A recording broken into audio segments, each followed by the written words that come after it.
Bonjour, bonjour, bonjour, mes bien-aimés dans les Seigneurs, bandeko nanga mbote, mbote, mbote, mbote, na kombo na Yesu mokonzi na biso, bana nzambe, bana tata nzamba, kumutulendo na pesi biso nyonso mbote, mbote, mbote, na kombo na Yesu mokonzi, mobateli abateli biso lelo, tokutani lisusu lelo, na kumisi nzambe po asali biso grâce, asali biso grâce tokutana lelo, to partager lisusu, na memeli bino susu message o nzamba apesi ngai le 6 je pense ezalaki lobi message nzamba apesi ngai na memeli biso bandeko na sauté nanu ba message mosusu naza nango puisque eza message moko vraiment toza na posa nango eza message vraiment nga nalobi alléluia alléluia l'air nazwi message o pa nzambe nalobi alléluia nalobi nzambe akumisama puisque toza na besoin message oyo donc nzambe apesi nga message lobby si je me trompe pas lelo eza date nini c'était hier hein, le 6 c'était hier nzambe apesi nga message oyo mpona mboka eza message ya mboka nzambe apesi nga message mpona mboka mpona Congo message na biso bana Congo bane Congo nzambe apesi biso message lobi nzambe alobi boye donc avant tokotana na message totikana na moment oyo na maboko aye mokonzi na bakonzi tokota tellement na posa opesa message totikana na maboko ya nzambe tokumisa ye tosenga ye merci po azali malamu nzambe na biso aza na bomoi bandeko na nga nzambe aza na bomoi totika message moment wana maboko na ye abatela biso abatela bandeko nyonso bana na ye nyonso o bazolanda message na ngonga oyo abatela biso maloba nzambe nyonso eza na importance na motuya makasi mpona biso bana na ye donc nzambe abatela biso tobondeli na kombo na Yesu mokonzi na biso pe mobateli abatela biso abanda na biso message oyo banda na ebandeli tina suka tika ete présence na ye ya Yesu mokonzi Yesu mobateli ezala na biso abanda na biso abatela biso molimo na ye esunga message oyo na kokende kofungola bana na ye miso kofaire comprendre bana na ye eloko nini alingi ayebisa biso ezali na motuya kodiscerne message ya nzambe tika ete makila na ye ebatela ngai moumbu na ye oyo aponi kopesa message oyo ebatela pe bana na ye nyonso tu oyo bakolanda message oyo ezala combattu mais ezala vaincu te message oyo ekotela bakongolais ekotela bana nzambe ekotela babundeli ya mabele ya Congo ekota na kati ya mitema totia yango en pratique message oyo ezala vraiment accompagné na puissance ya nzambe mutulendu ye moko nzambe ya bakoko na biso accompagné message oyo pa batela bandeko nyonso bakolanda message oyo makila na ye batela biso oyo nyonso koya kobundisa biso kobundisa bana nzambe bazolanda message oyo to kobundisa message oyo ezala nul et sans effet na kombo na Yesu mokonzi amen.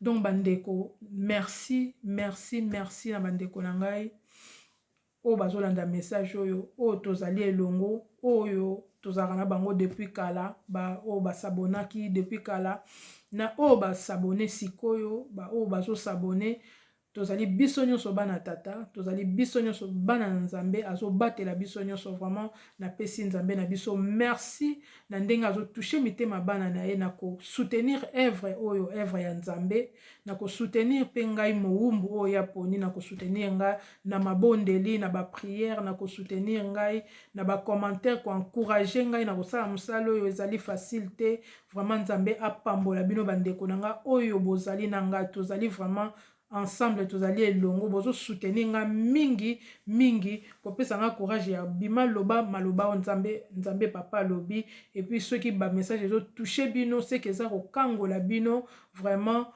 nzambe na biso apambola bino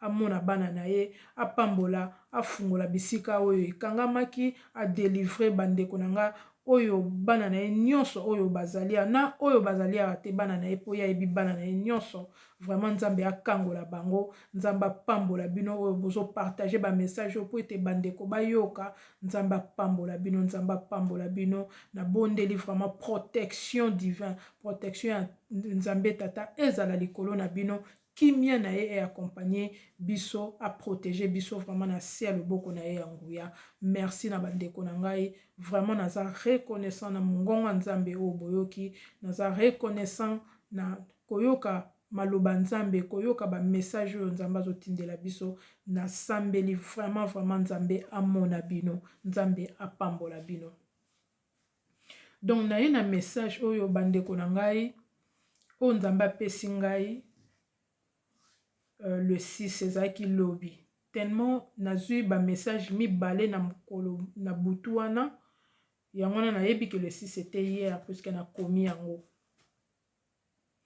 donc nzambe apesi nga message mpona mboka mpona nini nga na koloba te nzambe apesaka message ya motu soki alingi ndenge alingi nzambe apesaka ne message eza te oblige ye ou bien mpo osalaki eloko boye ou bien te nga na bondelaka nzambe tata mais ezali mosala nde oyo nzambe apesa ngai eza mosala oyo nzambe apesa nga bandeko soki nazobima liboso na bino nazobima te mpo nalingi naobima te mpo na nga moko nazobima mpo nzambe azooblige ngai mpo nzambe alobi na nga l'obéissance vaut mieux que les sacrifices et nayebi ke message oyo ezali important na ngonga oyo nayebi ke ezali motuya nayebi ke message oyo ezali motuya nayebi ke message oyo ezali important toza na besoin ya maloba oyo ne yango nalingi bolanda bandeko maloba nini nzambe ayebisi biso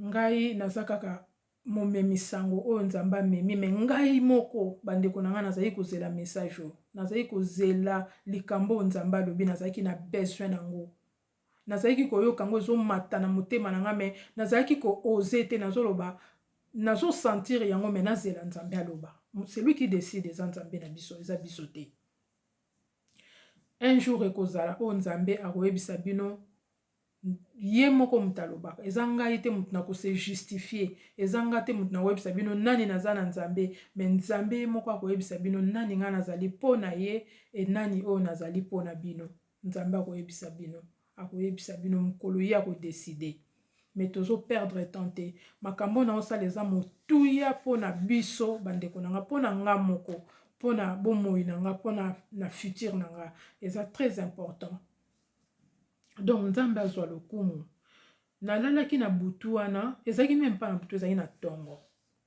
tosi tokomaki na ntongo comme nazalaki na repos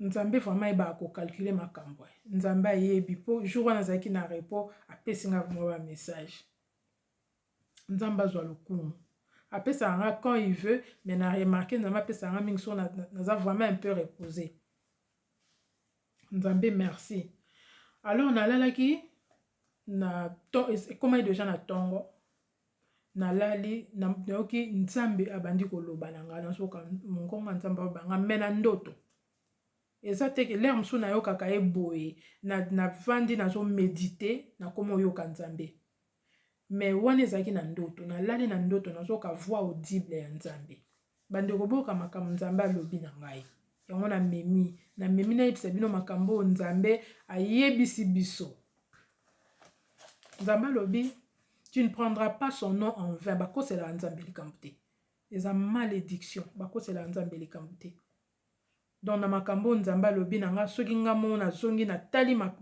bamessage oyo apesaki nga namoni yango mpe ekokisami donc naza na kobanga nzambe naza familier teke nzambe na mesana aloba na nga makambo namona yango normal no makambo nyonso nzambe aloba tous les jours il me surprend tous les jours nazalaka na kokamwa na makambo tata nzambe alobaka na biso donc makambo asalela nga elekela nga kaka donc nalali nazoyoka na ndoto voix audible ya nzambe abandi koloba na ngai eloko ya liboso nzambe alobi na nga votre volonté bandeko nalingi tokoma makambo nazoloba nzambe alobi na nga votre volonté c'est de faire ma volonté nakomi yango nyonso Votre volonté, c'est de faire ma volonté. Donc, volonté na biso, c'est de faire sa volonté à lui. Volonté à Nzambe. Yami bala lobi na ngai boye. Pourquoi me demandez-vous ce que je vous ai déjà donné? Nzamba lobi na ngai boye. Pourquoi me demandez-vous ce que je vous ai déjà donné? Nga siko place wana na tuni Nzambe na comprendre te. Na tuni Nzambe mungongo na so na ngo poza Nzambe na tuni papa opesi biso nini. Bandeko nga kutu na oloba na komi ngo na français pour kokoma na lingala na mona ngo ndenga zo banga na lingala. Abanda banga na lingala. Posa na bino ezali bosala posa na ngai. Volonté na bino ezali bosala volonté na ngai. Apa bandi koyebisa nga ya mibale. Abi pona nini bozo senga ngai eloko oyo nasi na pesa bino. Esi epesa mela bino. Nga siko na tuni na lobi, ah papa opesi biso nini na tuni ebongo. Na tuni ebongo na ndoto. Alobi na nga, me na pesa bino mabele. Nzamba lobi na pesa bino mabele. Na pesa bino mabele e na kati ya mabele wana na pesa bino nyonso. Na mabele wana na chela bino nyonso. Nga nde mna komaki en français. Nga nde mna komaki en français mais alobi na nga na lingala. Comme lingala yango na koma yango penza malamu penza te yango na komaki yango mbao na français. Alobi na nga na pesa bino mabele. Na mabele wana na chela bino nyonso eloko nyonso boza nango posa. Nzamba lobi na nga bon. Et tant nzamba zo loba nga bon na zo comprendre directement eloko volonté na zo comprendre posa na eloko nya zo ngo yebisa nga na comprendre. Na comprendre eloko nzamba yebisi ngai. Après nzamba abi na nga boye. So pona nini bozali ko jouir, bozali ko sepela. Pona nini bozo simba oyo nga na pesa bino te. Na pesa bino nyonso. Na pesa bino mabele, na pesa bino na nyonso oyo esengeli na tiela bino na mabele. Donc soto balusi yango na français comme ndenge nga na komaki ezali je vous ai donné la terre et toutes sortes de richesses. Voilà, sans son nzamba nga lobela ngwana. Et toutes sortes nyonso ya bomengo na tiela bino na mabele. Mais kasi bomengo na bino bayiba bino yango. Bayiba bino bomengo na bino. Lokola bayiba bino bomengo na bino eloko oyo bino esengeli bosala ezali kotelema, kobotola, kozwa, ko récupérer donc oyo ezali ya bino. Bandeko na ngai esili. Naoki mongonga Nzambe ekatani wana.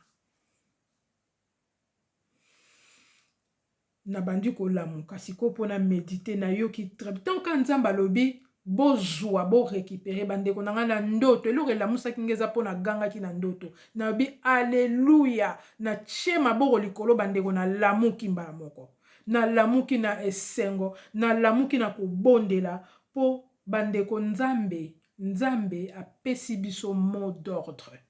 Nzambe apesi biso mot d'ordre. Bandeko na lobi Nzambe bakosela ke likambo te.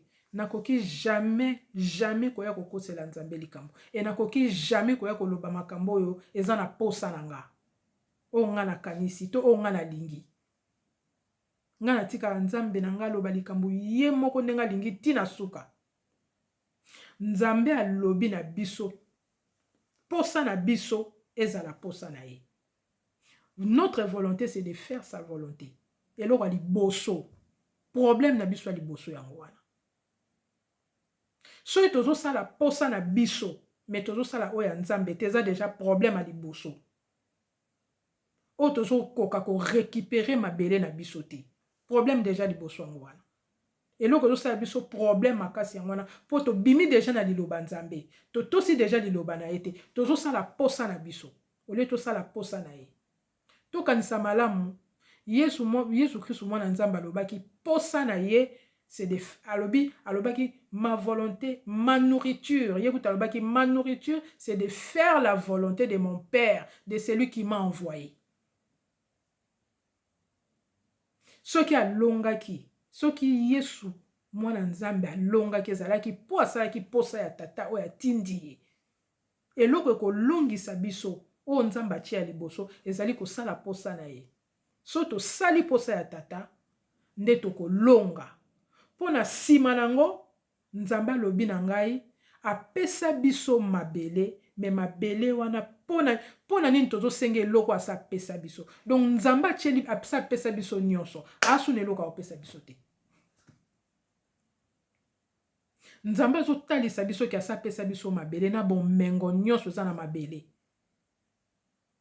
apesa biso nyonso donc faut to réaliser sikoyo ke nzambe apesa biso eloko nyonso biloko nyonso bazwa biso yango kozwa bayiba biso yango koyiba alors nzambe ye moko alobi lokola bayiba bino yango oyo nga napesaki bino alors il faut botelema récupérer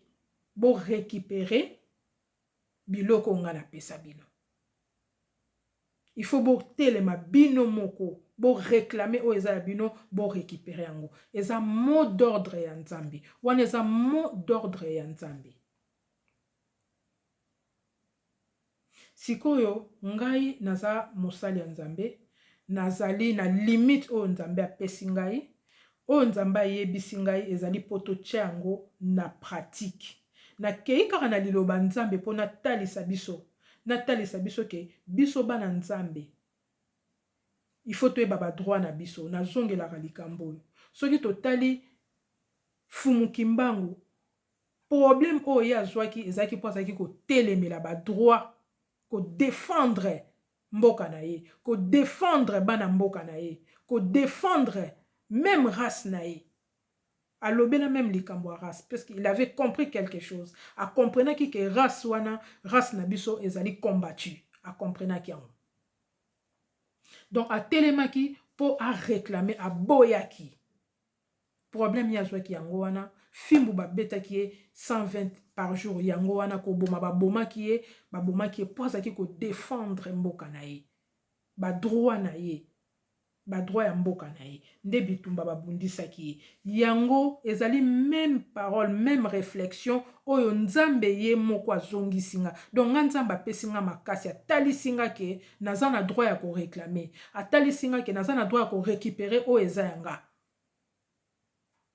donc mpo na ngai ezali mot d'ordre oyo nzambe ye moko apesi donc mot d'ordre divin donc elingi kolakisa bandeko ke soki totelemi te bandeko faut to partager message oyo nzambe apesi po nga nalobi oyo nzambe apesi ye moko aza na nsima nango soki biso moko totelemi koréclame oyo eza pa ya biso te tokorécupérer tokozwa oyo eza ya biso te bien que nzambe ye moko nde moto akosilisa makambo nyonso eza na mboka na biso nzambe moto akosilisa baproblème oyo eza na mboka na biso ye moko c'est lui qui va finir mais alingi tozwa conscience wana tozwa conscience et puis toyeba mpo na nini babotoli biso oyo ezalaki ya biso mpo na nini bible ezoyebisa biso boye parole ya nzambe ezoyebisa biso boye na livre ya Ecclésiaste 6:1 ezoyebisa biso eza malédiction c'est un mal eza malédiction ya kojouir na biloko nzambe apesi yo te nzambe apesi yo bomengo nyonso bible ezoyebisa biso nzambe apesi yo bomengo nyonso apesi yo nyonso na maboko na yo mais c'est un étranger qui vient jouir à ta place étranger mutu aye na place na yo étranger mutu azojouir azolia biloko eza ya yo eza lisuma ezali malédiction mais malédiction wana sikoyo euti wapi yango na foto luka so tolongoli malédiction wana toyebi todetecte ke eloko moto esalaka biso problème tokolonga yango nzambe apesi biso volonté alobi eloko na biso ya liboso eza tosala volonté na ye yango nzambe abandeli wana donc moto azotambola libanda ya volonté ya nzambe azomérite eloko moko te pa nzambe soki tozoperdre bazozwa biso oyo eza ya biso na baétranger na bapaya ezali po toza libanda ya volonté ya nzambe tozotambola na nzambe te Donc voilà maloba nzambe ayebisinga na koti nzambe a inspiré nga na kokota na Romains 6 na Romains 6 na verset 16 nzambe azoloba na biso boye ne savez-vous pas qu'en vous livrant à quelqu'un comme esclave pour lui obéir, vous devenez esclave de cette personne. Nzamba lobi, est-ce que tu yebite que ceux qui ont mis pesi na kotosa, muto mi komi si esclave na ye, o komi esclave ya mutu wana. Donc tozali esclave ya batu o tozo tosa, tozali esclave ya ba politicien. Nzamba tobisa biso clairement to bosani ba droit na biso po to komi ba esclave ya ba politicien. To komi ba esclave na bango. Tozo yoka bango, tozo tosa bango, to komi ba esclave na bango. Et pourtant, liloba nzambe zo yebisa biso boye. Ke mutu oyo zo tosa, soki azali lisumu na miso ya nzambe.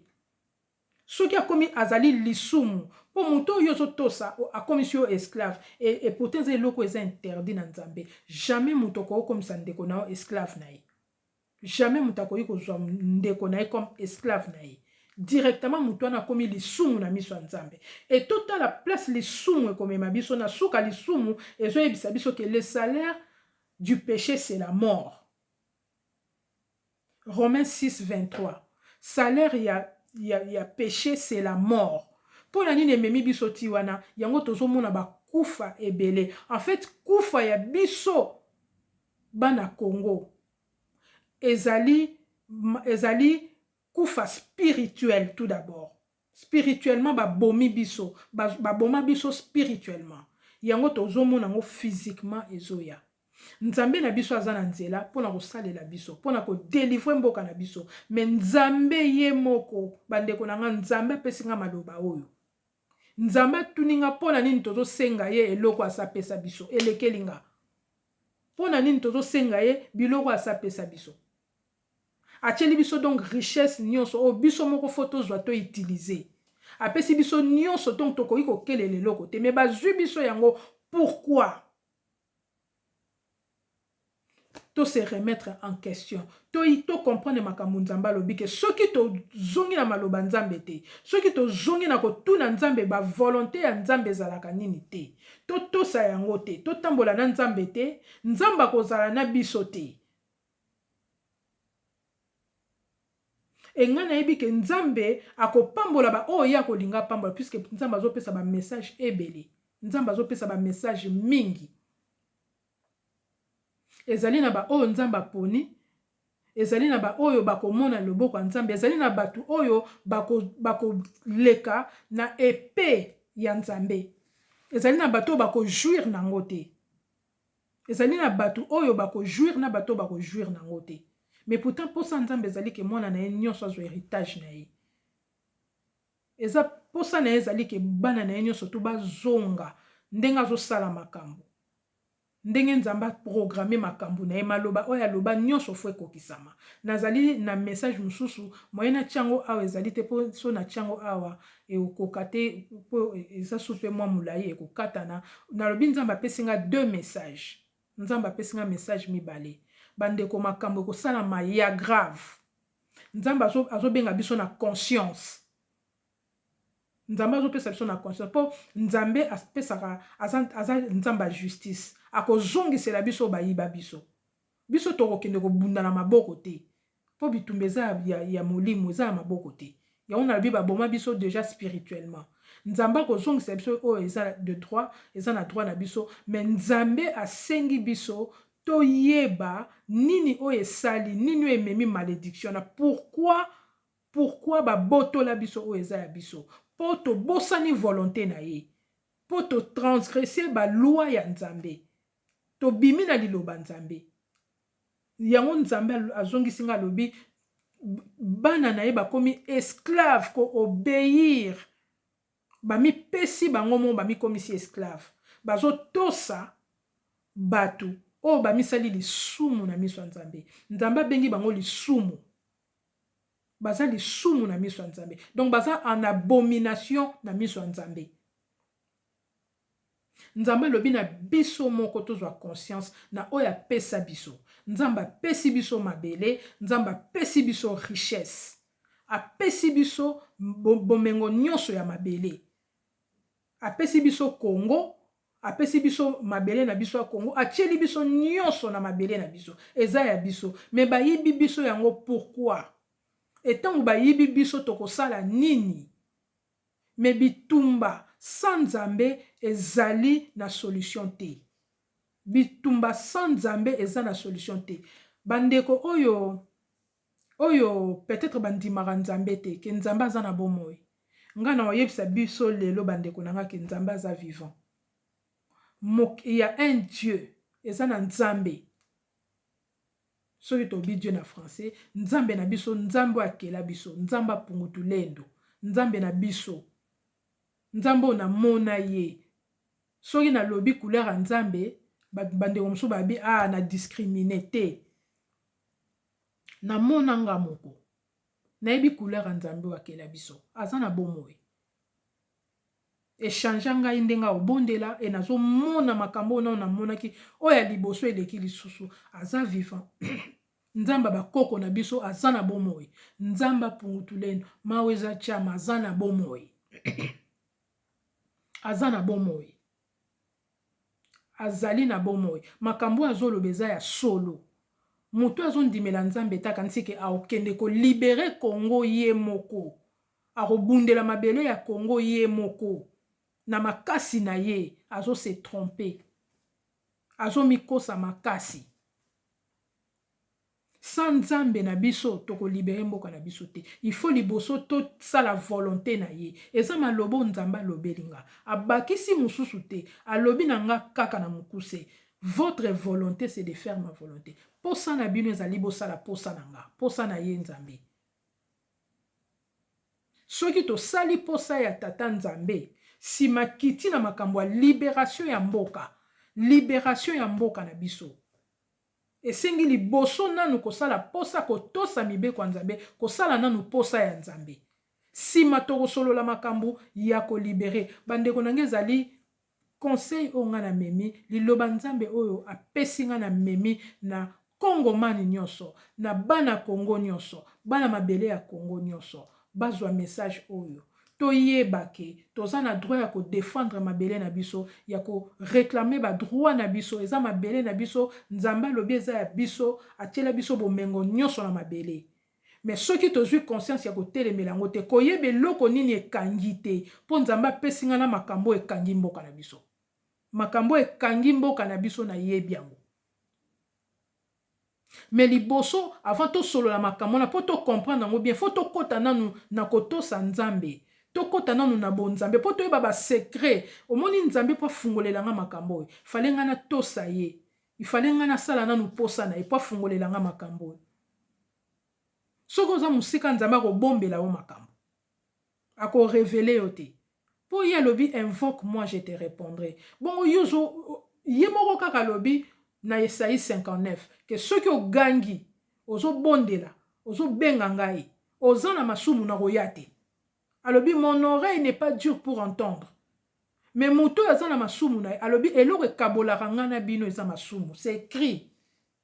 Eloko kabola ngana bino na yoka bino te likola masumu. Masumu eleki bino. Soki ozana masumu eza lokwa mbindo. Salite na miso Nzambe. Aroyoka yote. Bon aroyo révéler o makamde ni. Ato sambeli banda tongo tipo kwa. Yango Nzamba zo senga biso ase ayebisi biso. Apesa biso nyonso ayebisi ngai makambu oyo bombana eloko nini oyo ekangi malédiction eza wapi mais avant to eba malédiction wana Nzamba apesaka fungola na moto alingi na sena lobango peut-être 2 fois Nzamba apesanga bafungola moko te bafungola e bafungola na talisaki nge zape ya bato mususu o fo bazwa bafungola na bango à partir nanga. Mais avant Nzamba fungola, Nzamba banda kopesa nyonso na fona tosa Nzambe makasi. Fona sala volonté ya Nzambe. Nde Nzamba bandi ko fungolela yo o ebombana, makambo ebombana. yango bandeko na ngai tokozonga mboka na biso mais po tolongola nanu makolo yango awa tozonga mboka na biso po nga mpe na mboka te nga mpe na mboka bapaya bilaka nzambe elobi tokozonga mboka na biso mais avant tozonga mboka na biso tomona yango tomona loboko ya nzambe to jouir na bomengo mabele na biso il faut tosala posa nzambe eloko liboso yango wana c'est la première des choses. Yo moko soko bandi ko tambola ko tosa nzambe okomona nzambe bandi ko fungolela yo biso nyonso ko fungola biso alobaki il versera de son esprit sur toute chair ezaka na ngai mama dasate eza na bana ne ye moko ayebi baponami na ye donc eza message nzambe apesaki ngai ekamwisi ngai nzambe alobi na ngai tosala posa na ye mpe alobi na ngai ki apesa biso deja nyonso namona ye maloba wana encourageant ezali mot d'ordre nzambe apesi biso yango wana bandeko na babaki na partager message oyo na yebisa biso toyebisa na bandeko toza na eloko ozela te tobima na esclavage ya batu tobima na esclavage ya bapoliticien bazwi biso en otage bazwi biso en otage tokomi ba esclave na bango na cheto po na mitie na place ya bandeko nyonso na mitie na place ya congolais. Donc nzambe apongutulendo azwa lokumu pona message oyo apesi afungoli biso misu toyebi yango penza ke mabeleza ya biso toyeba nini tosala mais tosa liboso nzambe message akopesa na mobundeli nyonso ya Congo mutu nyonso aza na souci ya Congo to bondela nazo bondela mingi pona Congo et je sais que yango nzambe peut-être salinga grâce wana a révéler nga makamoko ya motuya oyo ezali kaka maloba nazuka parti o nzamba pesinga po parti mususu nzamba permettre nga na pesa yango nanu te mais nzamba ko sala biso grâce vraiment bandeko merci bandeko nanga to partager message oyo bandeko bayeba surtout bandeko baza na mboka bayeba yango biso pe tozwa conscience nango ke mabele pesa mela penza biso pesa na bomengo biso nde foto telema toto sanzambe vraiment soki Yesu Kristo na biso azongi te na koya ko partager ba message o nzambe apesi ngai na koumela nango penza te nzamba sala biso grâce kimia na Yesu Christ ezala na biso et moi je vous dis mes frères et sœurs à très bientôt au revoir.